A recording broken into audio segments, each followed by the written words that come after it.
It's great when somebody on the show buys a new home because it provides an endless amount of content for us. This week, sometimes I wonder, Matt, are you just posting like AI generated images in the Slack, or are these things actually things that services you really use? This week, the one you posted in, I need more to the story, is it's the fine people from Possum Busters, where I'll just describe it for everyone. They have a nice circle logo with busters on kind of the outside, and then I guess what looks like a very friendly looking possum like in the middle sneaking out. I don't know if it's really, I would almost say it's like a nice wolf or something, or a chipmunk, but like, Yeah. what do I know? So start from the beginning. Why is this possum buster's truck parked in what looks to be like your driveway? Because I called him. Good to know. because I scheduled Possum Busters to come out.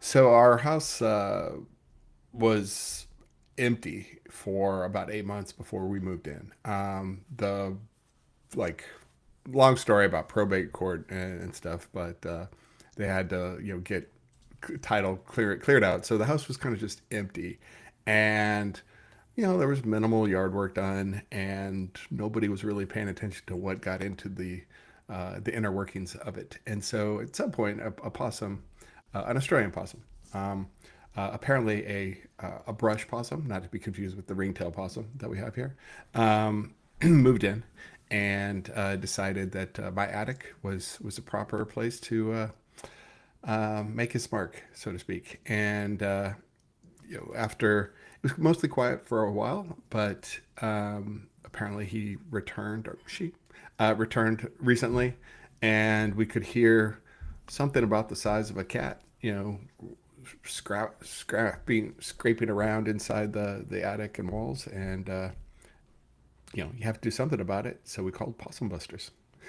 Who you gonna call? Now, I'm just learning for the first time that I guess a possum in Australia is different than a possum in the United States. Can you confirm or deny such Oh, it, it information? it's definitely different. It continues Australia's fine tradition of having things named by people who kind of vaguely remember something from another place. And Okay. so Australian possums are like 100 times cuter than American possums or Virginia possums, as the case may be. And they are marsupials also, but they have like big bushy tails, and they look like tree kangaroos or something, tree wallabies. But they're about the size of a large cat. But like a raccoon or something. They do tend to tear into things and make a home for themselves where they're not wanted. And so Possum Busters came up, got up on the roof, sealed off the entrance that he found that they were using, and added a one-way door exit under. Like popped up a tile and put a door exit and loaded it with some bait to get it to leave. And I think I heard it leave last night, and then spent most of the night scratching trying to find its way back home. So we're the worst landlords. So We really what evicted you've him, done here is throw him out on the streets. you've evicted the possum from We his evicted him. beautiful, Hopefully he's lovely evicted. attic. Yes, Do you hopefully. feel sad? Are you sad about this? Or is there any family discussion? Maybe we should let the possum just live He in was here peace. first.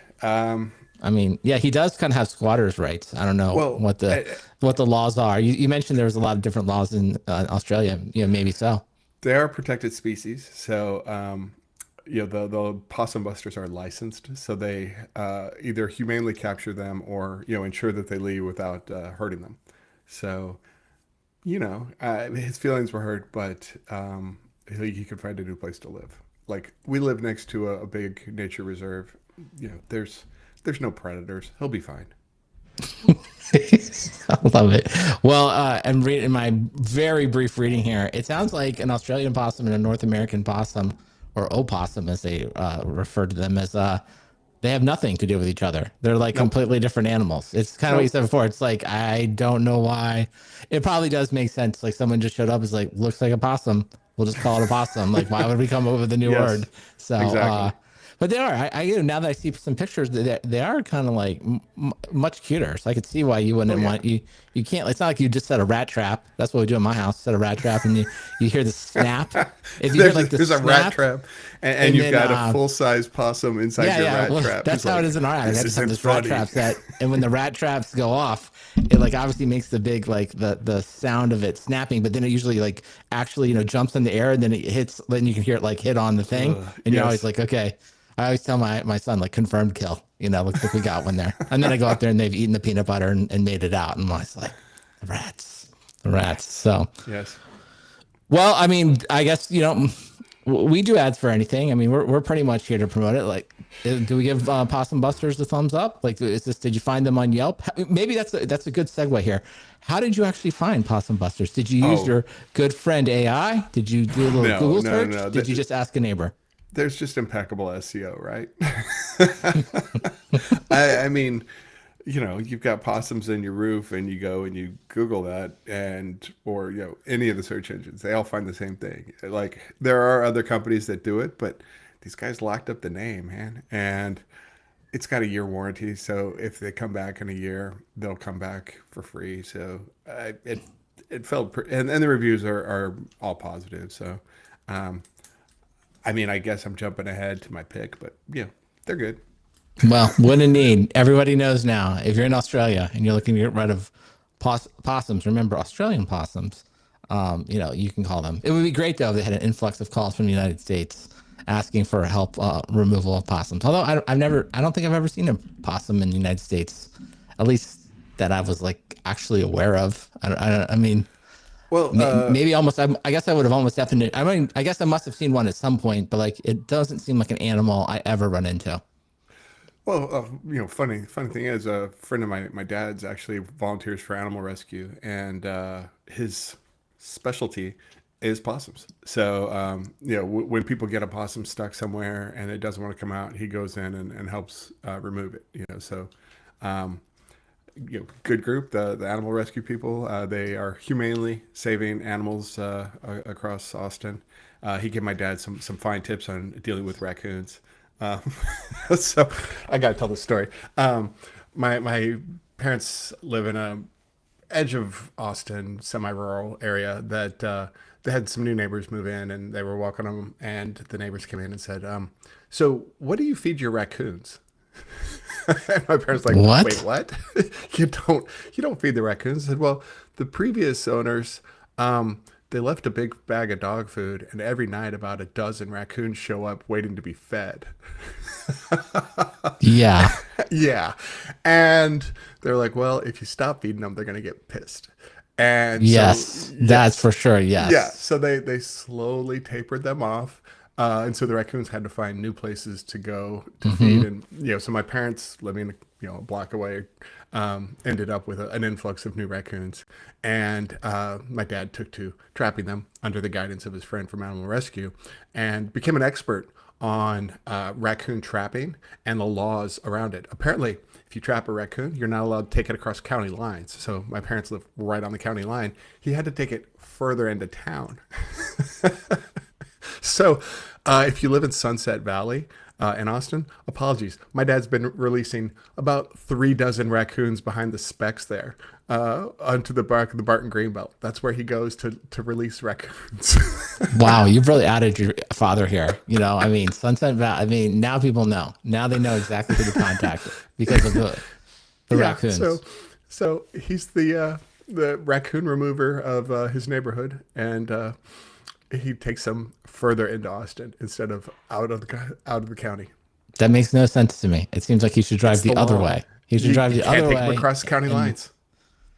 well, I'm gonna do some research for the next show because, like, why you can't take a possum, or sorry, not a possum, a raccoon in this Raccoons. case, across a county line, which is at least where we live is very easy to cross counties. It's like they're all kind of, I don't Yeah, know. We have and they, oddly they live shaped. on the Travis County Hayes border.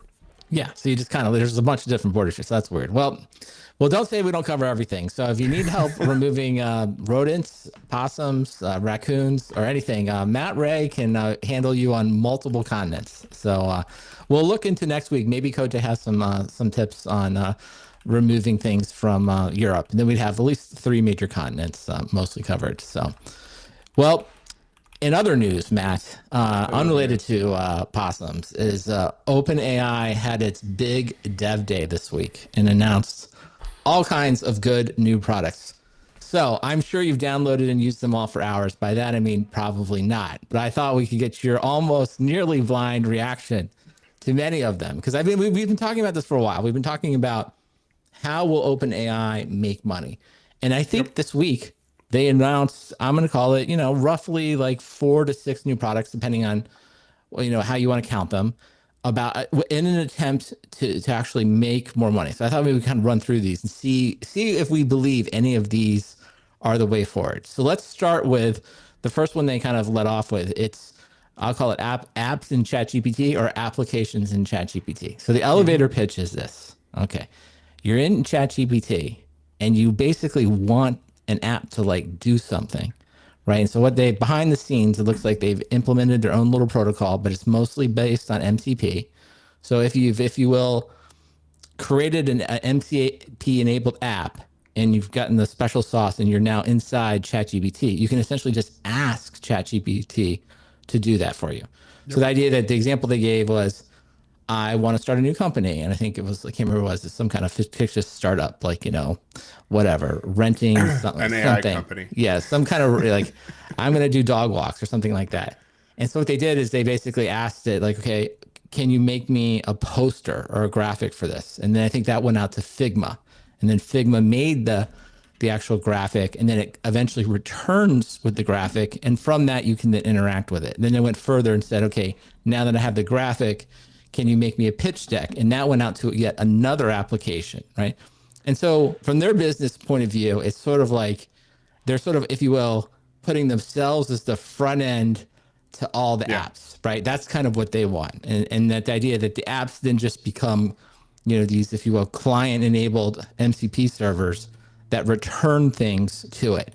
So, I mean, I think we could obviously see, like, if you're ChatGPT, that it has obvious benefits, right? You want to be, if you will, like the owner of the user experience, Yep. and you want to obviously become the way that people find new apps. So, with that description, I thought of you. I was like, what do you think? Do we want our apps to be embedded inside our AIs, in this case, ChatGPT?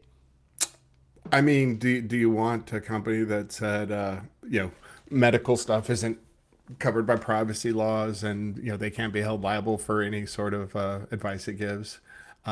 What could possibly go wrong? I mean, no, I don't want it, but But even uh, putting aside the privacy specific, concerns. like let's just start from the metaphor, because that's what I've been kind of letting myself think about is like, do I actually want, like, because the way I use it today, and I would assume everybody does, because it's like it's more like it's just the cut and paste metaphor. Like, I'm usually like in an app doing something or wanting to do something. I'll come out of the app. I'll go to ChatGPT, usually doing something textual, although occasionally I make graphics or something. Some of them show up in the show notes or as the show art. with But it's the sort of like, backwards plain link. yeah, and some of them, it's kind of fun because people like will point it and be like, "Oh, this graphic is ridiculous. This plane won't fly." It's like, what can I do, guys? I mean, I'm only one man, but nonetheless, that's just how I use it. I sort of like, if you will, like it's sort of like I'm outside of it, and then I go to it for something specific. Whereas, like maybe making a podcast or making a document, it'd be interesting. It is an interesting idea to be like, no, no, I should live in ChatGPT and I should like allow it to like be out there utilizing all the apps and doing all of the apps for me, and I should just kind of return to that, like just that as a metaphor, because it's very different. I think it's and we're all probably not used to it. Do you think, like, does that metaphor even Is that appeal to you? it does if I held more control. I mean, the thing that I mean, obviously, anyone who's been listening to the show knows I'm pretty paranoid, and and it turns out I'm usually right in the long run. Eventually things get leaked, ripped off or enshittified, and um, so yeah, I look at some of this and I see the appeal. I see the appeal of having like an oracle with agency over your life. You give it everything, and you say like, "Hey, I'm thinking about doing this," and it's like, "Oh, looking at previous things you did, let me help you out with that," and taking away some of the so, there's definitely just a lot of toil in day-to-day life that would be nice to automate away. I worry I worry about the cost, or the quality. um, because obviously if it's too cheap, you become the product, right? If it's free, you're definitely the product. If it's cheap, they're read those terms of service because they're looking for a way to take your information and sell it to somebody else. Um, and if it's too expensive, well, then you might actually be covering their costs, in which case no one will pay for it. Hmm. so, so I look to But maybe another some way to think of it is just putting some of that aside. It's just sort of like do. I mean, I guess another way you could say it is like OpenAI is sort of putting forth that the user interface of the future is basically a chatbot. Like you ask it to do I think you're stuff, onto something. Yeah, and then behind the scenes it can use these other apps. And because I think that's the one question I kind of have, because there was a good interview that Ben Thompson did with Sam Altman, and they talk about this a little bit. And he says, that he really wanted to keep the apps, if you will, visible inside ChatGPT, so that essentially the app owners, they get a relationship with the customer, that they get a sense that the customer's using it. But another way to go would to be go further, would just be like, why do I even have to know there's this app at all? Like, just do the thing for me. Now, if you did that, of course, like you're sort of taking on everything, right? You're taking yeah, on all. absolutely. You're sort of saying like I'm gonna make all of you app people and SaaS people, I'm gonna make you irrelevant because I'm gonna do everything. But I do think in some ways, if we were designing from the beginning, that's kind of what we would want. Like, I don't really want to know about MCP servers, and like I would prefer if it just came out perfect the way I wanted it. It's like I don't really want to So know so about all this if I have to. so there was a really, I mean, it felt thorough blog post I linked to in the in Slack, in the back channel and the backlog, called "The Next Great Distribution Shift." They kind of walk through the distribution models of of like Facebook, how Hmm. to break out of the crowded landscape. They opened up the social graph. They made they gave free access to all their users, to all these application makers, and at the peak they were getting something like 100 new applications a day, where people were just building on top of Facebook, and they slowly you know uh, locked that stuff down and replaced these third party applications with native versions from Facebook. And the blog walks through Apple doing the same thing, and Google doing the same thing, where you need ubiquity. You open it up, you give high quality stuff. You have the App Store. You have AdSense. You really incentivize everyone to be on your platform because they get this relationship with all your users. Hmm. And then the tail on that, of course, is then they slowly choke out that relationship and take full ownership of it, so they have full monetization. I mean, then the article finishes with OpenAI, and like they've already shown their cards. Like they're jumping ahead to that too fast, potentially. If you tell everybody that's the plan, everybody knows it's the plan at this point, right? We've seen it, again and again. You get ubiquity, and then you go and extract as much as you can, while choking out the free riders from your platform. And so if OpenAI wants everyone on their platform, that's great. Yeah, I want to see these agents. I want to see the applications I'm interacting with. And as the stewards of this platform, undoubtedly they're going to look for who's making the most money, and they're going to choke them out. AWS, they try to do that with the marketplace.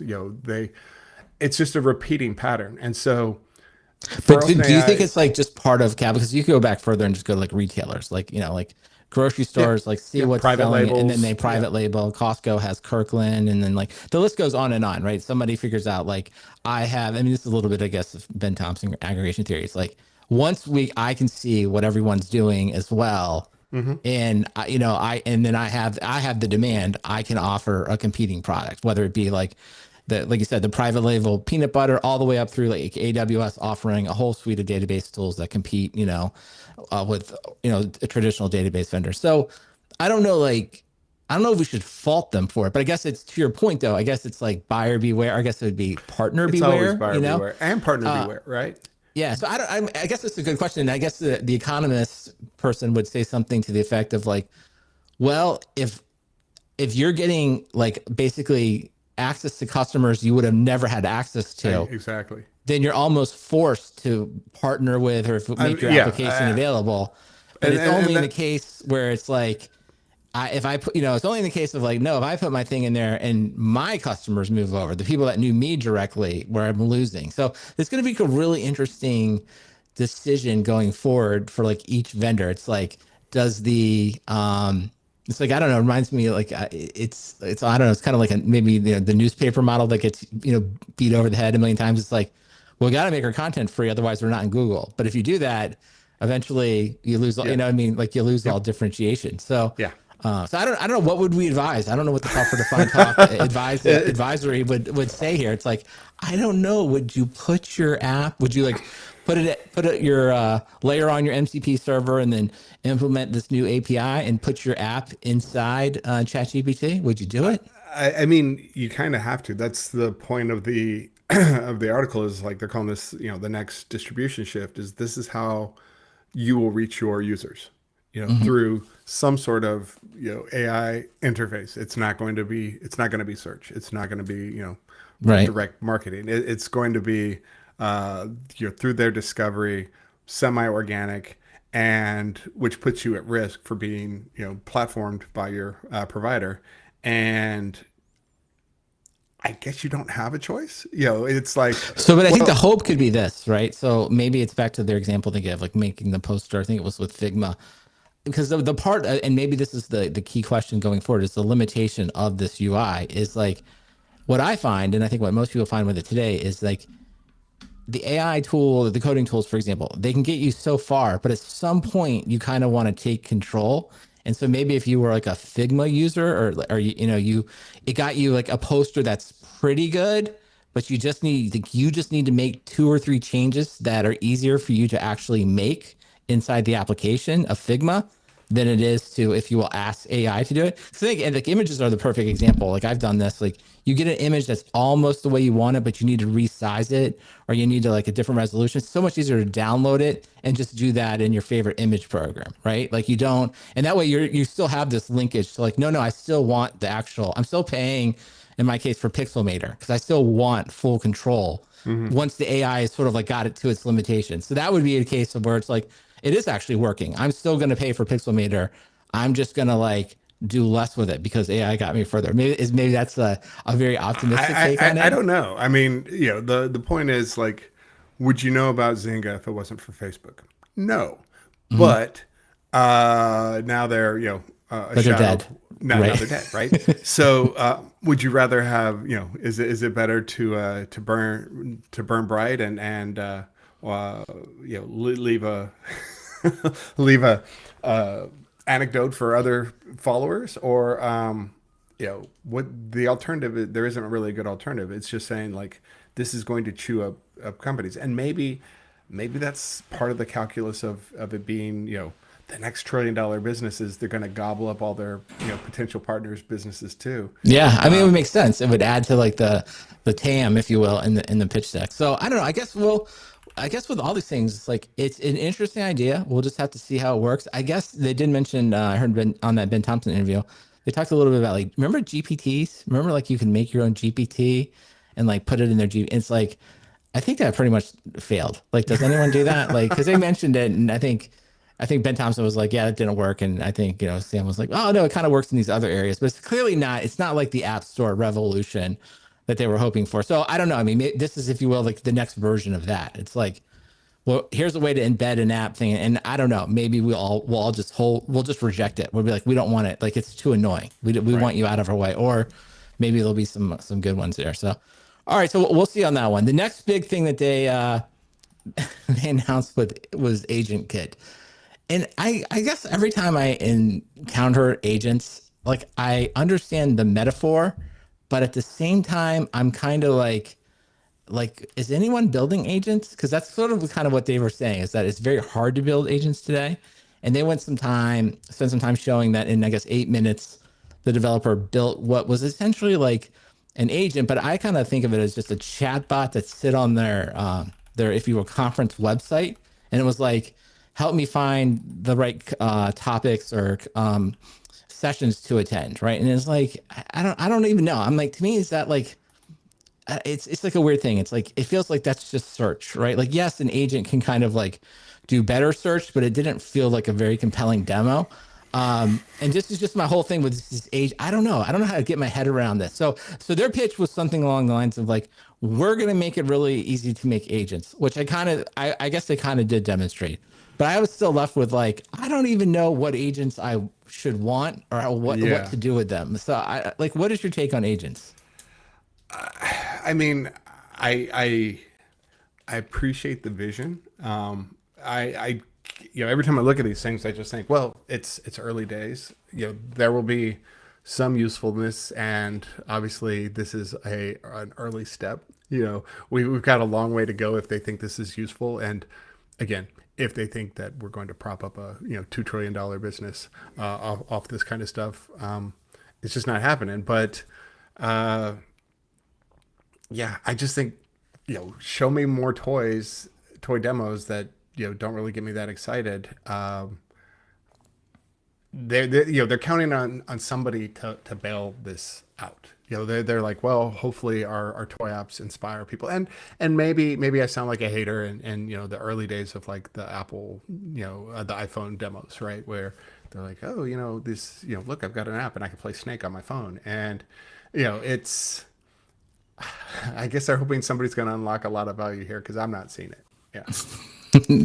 Yeah, I find the same thing. I just find it hard, and I just wonder sometimes if the metaphor itself is just wrong because all of these agents do seem to be coming back to like some type of like chat bot, right, kind of thing, and it's like I don't feel that's really what we want. So it would be interesting, and I'll throw it out to listeners if someone has actually seen an agent in the wild that they think is like really good.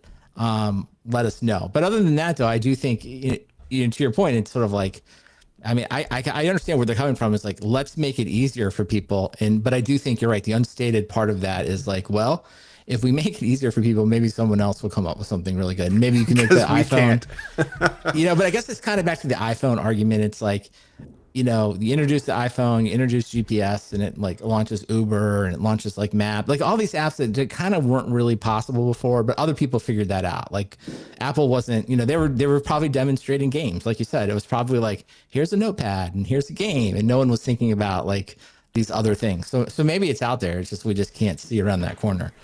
Now, the one place that they did, if there's a case to be made for agents, I guess it would be coding. And so they announced their Yeah. latest Codex, which is really it's their version of the command line cursor, write your code for you, Cairo. which I don't Yeah. know. If there's a place where like we've seen value, I am convinced of this. This is where I am convinced of. Yeah. 100% convinced that like coding agents and AI for coding is fantastic. I've experienced it, so I can't unsee it. Now, what they talked about was their new version of their self. They have like a new coding agent that's basically available, and of course, like I don't know. We'll talk about it in a second. Like I don't even know how to figure out what's better. There's a report in a minute we'll talk about that maybe attempts to do that. But just putting that aside, the one thing they did say is they said that they had a couple coding tasks that would ran for something like 8 hours. And I think I don't know, it built out something like Slack or built something pretty significant. So that is maybe the biggest place where you could see an agent where like you literally give it some type of requirements Requirements. Yeah. or bug reports and you just let it go to town, and 8 hours later out comes an application that actually does it. So to me, that's but again, I've never done anything remotely. I've never seen anything work for 8 hours. Like when I'm doing it, it just runs for like a minute or two, and then you look, right. I can't imagine like walking away for 8 hours and coming back and just being like, what Yeah. happened, Yeah. so but they talked about it. So like, is it, I don't know, what do you think? Is this the right thing to be doing? Is it possible this is going to go that way? I mean, having managed outsourced teams before, Hmm. I definitely see the parallels here.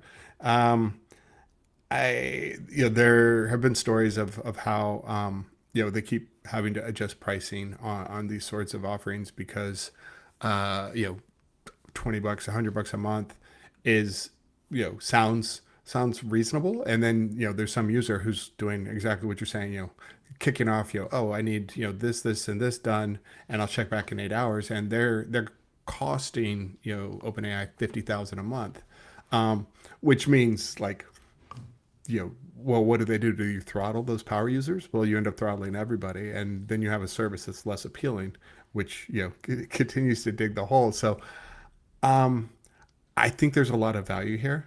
I I think it's going to end up at a price point that feels like outsourcing, and a quality that feels like outsourcing, and um, or AI work, or AI work, intern work, where you're going to have to pay really close attention to it to ensure that you're having high quality. Um, that's not stopping people from using it though, and so I think if you if you still have expertise at code reviewing, and understanding what's happening and understanding the big picture, you can provide a lot of value. Uh, but if you are like, you know, YOLOing it, we're just going to continue to have stories of people like, oh, I put up this, e-commerce website, and, I lost everything. Uh, you know, I mean, that's what it is. You're now, the skill now is code review and understanding all this stuff, because, just YOLOing it is super dangerous as soon as you touch money. And there are plenty of people looking to take advantage of you.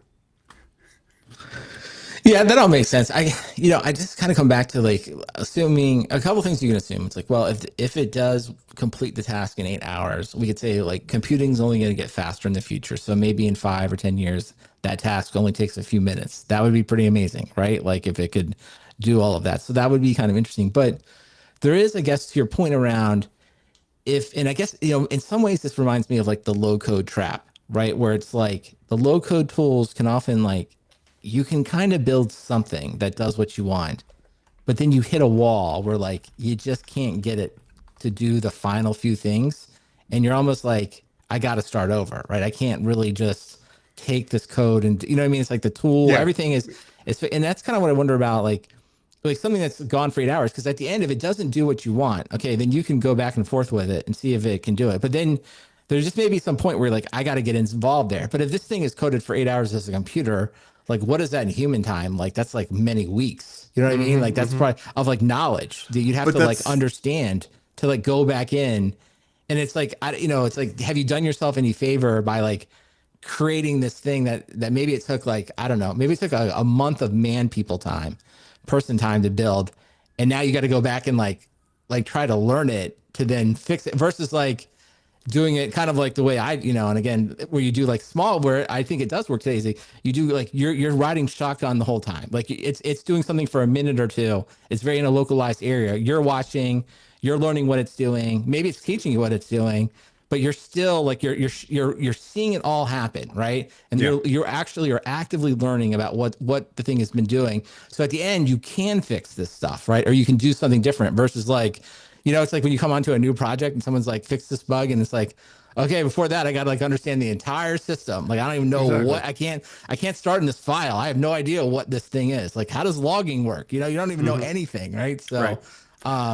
So I don't know. And I guess there's like this idea between like even a few percent from perfection is like it's like a huge gulf you have to fix. So yeah, I don't know. I don't yeah. know about that part. Well, I mean, if you think about quote unquote traditional software development, you're instead of having 2 week sprints, you're going to have daily sprints where, hey, the goal of today is to get through these tasks. And I'm going to need testing. I'm going to need documentation. I'm going to need to see these things. And so instead of having, eight person teams, knocking out things in 2 weeks, you're going to have like, maybe you're going to have a 2-man team that, in this utopia, Hmm. in this utopia, you're going to double your productivity. Right. And maybe in that 2 week, you're going to deliver, the same number of sprints with half the people. That's what they're selling. Or you're going to, yeah. I mean, what they're Yeah. trying to sell you on is like, well, you're going to replace engineers and get the same work done, or you're going to get more work done with the same number of engineers. Right. Or more And engineers. I mean, I guess I think the pitch they want to make is like more people can build things that they want. Like today it's somewhat yes, limited, and like we're limited by the number of software engineers available to build the applications we want, and therefore lots of stuff either doesn't get built or it's just too complicated or not worth it, right? but So yeah, but as go ahead. everyone who's involved in engineering knows, hands-on keyboard isn't the highest part of the time. Yeah, that's what you keep And coming back that's the to. problem. Yeah. They're like, well, the the agents can write all the software for you. It's like, that's great. Are they going to go to the meetings? Are they going to discuss requirements? Are they going to review each bug and triage it? Are they going to get on calls with customers and find out all the edge cases that we didn't cover? Are they going to make sure the CSV export is working as expected? Are they going to spend the time to make sure that the export works with Excel and Google Docs? Right? It's like all this stuff that you're like, oh, developers do that? Yeah, developers have to do that too, right? There's a whole lot of not hands-on, or well, it's hands-on keyboard, but it's not in front of the IDE. That Yeah. that is so much of modern development is, and then understanding the business context. The AI, it's got the memory of a goldfish, right? It's it doesn't remember what you were telling it 30 minutes ago unless you wrote it down, and it reloads it every time. So yeah, it's going to accelerate parts of the business. And if you have people who are used to working with a team of mixed skills, the that they should, because the stories you hear about people accomplishing stuff are already accomplished developers. They're people who have worked in environments where they work with others. They understand, how requirements work, and getting questionable results from people and continuing to refine that model is still there. But what you don't see is like, oh, this thing is completely AI driven and it's high quality and it's secure, right? It's like, you just don't see that. What you see is like, I slop some stuff together and it kind of works. Sometimes that's good enough. It's good enough for for a lot of business communications. But if you're if you're managing customers' orders and somehow they figure, they can add the discount code SDT 150% and we send them money. That's not a good thing, right? There's just Hmm. all sorts of weird edge cases that aren't going to get covered. It just feels dangerous. Yeah. So I think maybe just net this out where it's sort of like it makes sense that they've got a coding solution. I don't think they've done anything here that the other tools don't do, and they all face the same questions. Like it can make certainly the individual developer more productive. I think for sure. I think we all kind of agree. It's like just how much more productive can that person get, and how do you, if you will, you know continue to know how to like change things as the human being. But I think that's gonna it's a little bit at odds with the vision of just like it can do anything. And I don't know, maybe we are on the path to like it would actually just build the entire app for you, and we'll have to see. So all right, well, to round it out, we won't go through them in detail because frankly there's not that much to say. I'll just say that they've got a couple new models. They had GPT real-time mini as well as GTP image mini, so just basically smaller models you can run. I mean, you have to look at the specs. Like, are they better? I don't know. I'm sort of gotten I out don't of the know. like, can models be better? And then I figured we'll give Matt Ray. I'm gonna throw it up, and Matt, I'm gonna let you just dunk on this however you want. So, the other thing, Sora 2, that's the new app that they came out with that sort of makes AI generated videos. Now they now have that available as an API where you can kind of like put in a prompt and make like I think it's like an 8-second video.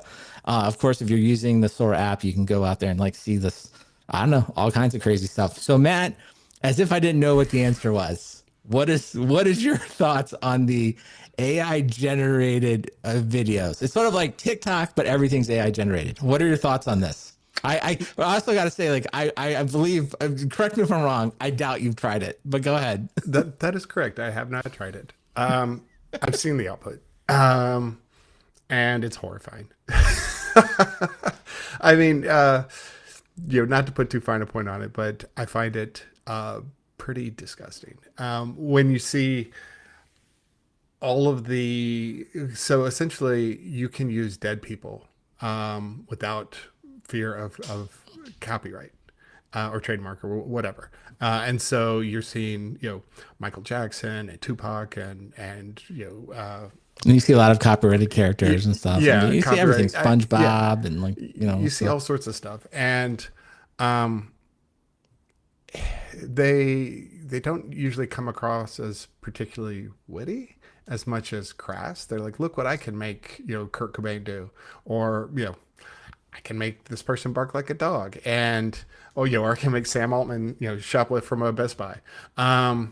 So it's, I just, we're living in a kind of post-truth world, and seeing tools that make it so easy to make fake videos.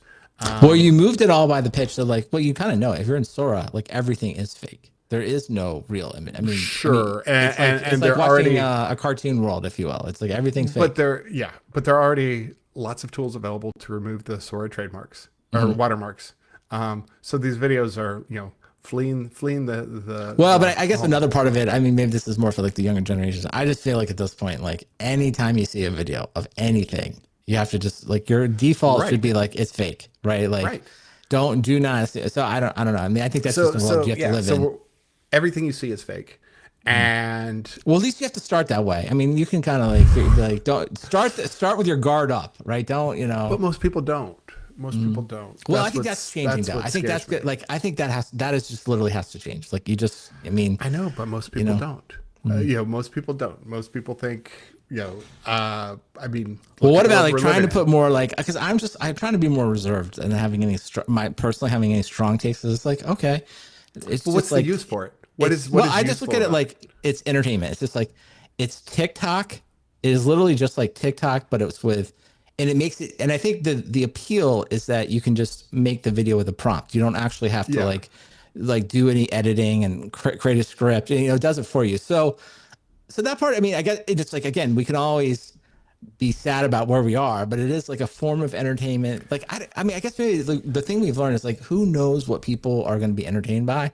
And like, I don't know, even 5 years ago, I'm not sure I would have guessed like TikTok is like the time suck that it can become, right? Or Reels or whichever one you like. Um, so it is interesting that it's made it very easy to create videos. I don't know, like, but at the end of the day, is it like, is it I something that will, is it novel? Like it'll go away quickly, like it's number one in the app store and it'll fade, or is it going to be something that we all watch for, I don't know, a certain amount of years? Not you, man. I'm talking about maybe your kids or your grandchildren no, or my kids future don't like it grandchildren, either. whatever. Yeah, yeah. No, I think I think what I would like is that people eventually realize like this is empty calories, right? Hmm. It's eating nonstop, from the Pringles can, and eventually you're going to get diarrhea. Um, but that's idealized. People will tire of it. But as the content escapes, their ecosystems and ends up in places where people aren't expecting AI generated content. Or if you look, I mean, we've seen this with Facebook, and now people are saying, half the people are saying that TikTok is a primary source of news, and so and what and the content that gets engagement is outrage, and so they will show you things that make you angry, or cry or smile or whatever. But this weaponization of motions means that apps like the Sora, where you're going to look at nothing but AI generated stuff. Well, how do they get you to stay? They show you things that cause those emotions. Outrage works. Sometimes the truth isn't outrageous enough. And so you just kind of keep pushing those boundaries, and you end up with more and more, content that says, like, the Democrats are running a pedophile ring out of a pizza place, right? Mhm. And eventually people are going to start showing up with guns. And that's what I worry about, is making Yeah. it, lowering that bar so much and encouraging people to spend all their time in it. Not just, oh, Mhm. here's a funny video we made. It's like, no, it's nothing but nonstop false. And people are opting into Sora. Meta announced a new application that does the same thing. At the same time, they get rid of all. Now remember though, metas though is slightly different. It's just it doesn't. It's not like you create the videos. It's I don't know. It's sort of like it's like pre-populated. There's like a more like some. I guess the Ben Thompson is like they're more like weird screensavers that are just kind of like odd. They don't find it Yeah, for very now, interesting, for now, but So right, but they've gotten rid of all their trust and safety teams. mhm. And sorry, I went to a Rohingya exhibit last week, so I'm still a little. You're on it this weekend. I'm I still will a say this little. though. I don't know. I mean, I hear the argument get made a million times, especially the whole like increases dopamine and the outrage and stuff like that. But like, and I'm not saying that doesn't happen, but I also just say like my lived experience is like sometimes like I'm wasting time on TikTok, but then sometimes I'm just wasting time watching football or Sure. watching Yeah. No, I, or I like I was agree. watching, one of the shows I recommended on HBO. And it's like, I don't know, I don't feel like at 30 minutes, I don't know, after 30 minutes, I don't feel particularly radicalized. I don't necessarily feel great But about I myself, think but I'm that just like, whatever, I could have watched like, am I better off watching the Cowboys or am I better off watching, but the it's just difference like, is, it's just yeah, kind of the same, right? the difference is, like, the NFL isn't gonna, like, oh, how do we monetize this more? Let's show him more, car crashes, Mhm. or But isn't you the know, NFL, I mean, they're trying to show you more tackles and big hits and sure, like they're showing exciting you more tackles plays and and more big like, hits, but and then obviously all the advertisements are usually for things you don't want to like overindulge in, like pizza, beer. Like I don't know, like when I watch, like listen, I say that as someone who watches a tremendous amount of football. I mean, I'm not like I'm just saying, but after at the end, I'm not like this wasn't the most if you will, enlightening thing I could have done for 3 hours, but I really enjoyed it, right? Like, and I'm always into it. Like when Texas plays Florida, like I'm watching the game, I'm into it. So, well, regardless, I think that wraps up demo day for OpenAI. I would say what my main takeaway from this, and many other people have made this, is like the key question we're all trying to figure out is like, are they ever going to make money? That's really question one. And I like this because I will give them credit for this.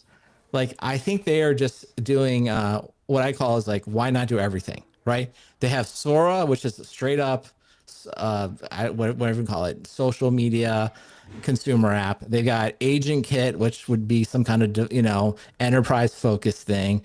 They got apps in ChatGPT, like another kind of consumer search engine kind of thing. And then they got a coding tool that they want you to pay for, probably through your work. So it's like they're doing everything. They're trying to sell the enterprise, they're trying to sell the consumers, they're trying to do entertainment.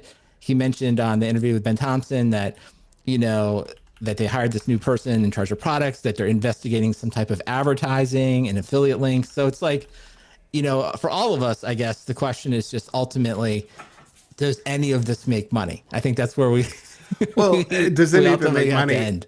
And is it going to make money exclusively for them?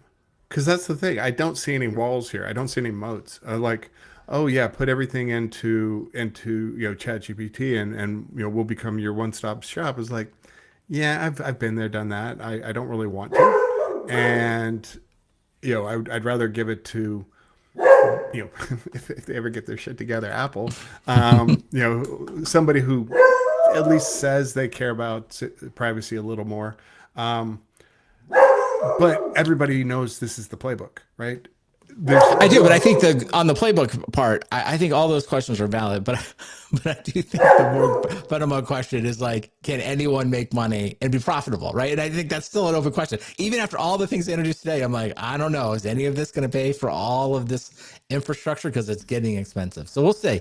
But I like it. It's like I like we're all watching. We're like I think we said on some other episodes, it's like whether we like it or not, we're all in on this. We're all invested I in this. We're know. in the stock market. In some ways, I'm just like, I want one of this to make money. That way we don't go through like a bad stock market cycle. But, Well, you know where I am. I know. That's right. That's right. Slowly getting So, my money out of the country into a house. well, Got to you take know care of what those you can possums. still get for free? doesn't require any AI is stickers. And I want to thank a few people. First, I want to thank Jesus in California. He got a new job. So congratulations. I always like to hear about that. And of course, he got a new work laptop. He got some new water bottles. So I sent him a whole, like a little stack, get them all up to date with some new software defined talk stickers. Also want to thank Andy, and I'll put a link in here. He leads the Boulder, Colorado AWS user group. He's going to be giving stickers out at the user group. So if you're in Boulder, if you're close by, I assume if you're interested in AWS. Maybe if you're not interested in AWS, join the meetup, go there, get stickers, tell them Brandon sent you. If you're not going to be in Boulder, if you're just going to be at home, what you can do is just email your postal address to stickers@softwaredefinedtalk.com. I will be happy to send you a sticker anywhere in the world. Got some conferences coming up. Cote is going to be, where's he going to be? In November 7th, he'll be in SRA Day Amsterdam. Matt, are you, what's up? The Wisdom Conference, the Wisdom Conference. That's going to be in New York City, London. Anything we need to know about Wisdom? Uh, it's semi sold out. Contact your It's too salespeople. late. Yeah, contact your salespeople and beg for tickets. It sounds like it's full up. I don't think it was meant to be a huge, Salesforce kind of conference just yet. So, it's going to be exciting. There'll be a lot of great news. Looking forward to some of the things that are being announced. All right. And we're all advocating for next year. We just want it to be called Wisdom. I don't think it needs to be Wisdom, but like, who I'm am with you. I? Who am I to say the Wiz marketing team knows what it's doing. They So know what they're that's not a doing, man. criticism. Yeah. Consider it a suggestion. All right, Matt, what's your recommendation this week? Well, I had Possum Busters listed, and I did take that from you. that became the top Possum of the Busters story. was such an expansive topic. It needed it. It needed a few Indeed, minutes. yeah, I hear you, and it gave me a chance to talk about my dad and raccoons. But so last week I was out on vacation, and I binged Murderbot. I'd watched like the first episode when it came out, and I just hadn't had time to sit through all of it. I pretty much watched it in like 24 hours. One day end to end the whole series, which They're only it was 30-minute really good. episodes. It's pretty Huh? quick, right? So I I think they're only know. 30-minute I think the episodes. episodes are ridiculously short. But you're not gonna make a movie of it. But I don't know. I could have gone with twice as long episodes with half the number. But whatever. It was good. If you like the book, I highly recommend it. You know, that was my pick. Murderbot. I think Murderbot's the most recommended thing on the show. We recommended the books, I think multiple times, the show. So it's like we're Good all stuff. in. I mean, they should probably consult us on the next season. My recommendation is decidedly less exciting, but it was Amazon. I don't know. Like they're doing like it feels like there's like always a Prime Day now. I don't know Yeah. what it is. So I don't know what the occasion is. Maybe it's just October, but they had I needed a new vacuum, and they had this Shark Navigator lift away upright vacuum on sale. It was like, and I've been thinking for a while, so I bought myself a new vacuum. I think it's going to be really good, but it's boring. It's a vacuum, but it seems like it's the one that got the best reviews. So I actually don't want any feedback. If you think it's a bad vacuum, don't tell me. I'm already locked in. I'm buying it. I will say this. I'll give an anti-recognition. I had this Dyson vacuum for a while that was like, I think reasonably expensive at the time. I don't think it was very good. I don't think, Yeah. it was like had the nice color and all the weird looking design. So now I think I'm going back. I'm going backwards in vacuum technology. I want it simple. And I want no marketing. I That's just want a clear tube and a lot of suction. That's it. that's where I live, right? And Brandon, you might want to check out living in Australia, where you will have just less choice. That's right. It makes it a lot easier in Australia. Exactly. Just less choice. So, well, we know you have a choice, and we appreciate you taking the time to choosing to spend some time with us, listening to this episode. This is episode 541. So it means you can see all the topics we talked about today, and a bunch of things we did by going to softwaredefinedtalk.com/541. There you can join the Slack. You can sign up for our newsletter and follow us on all the socials. So we appreciate you joining us today. And with that, we will talk to you next time. Bye. All right, Matt, thanks for making it. I know you have to go. Just wanted to quickly thank Brian. Brian, sounds like you are the agent person. I know you have been building agents at your job. So maybe we need to go try out some construction agents. I'm going to check that out. Maybe that's a good example. So with that, thanks for everyone. We'll probably be streaming maybe next week. Maybe there'll be an interview, but if not, 2 weeks at this time. So thanks for everyone watching. And with that, we'll talk to you next time.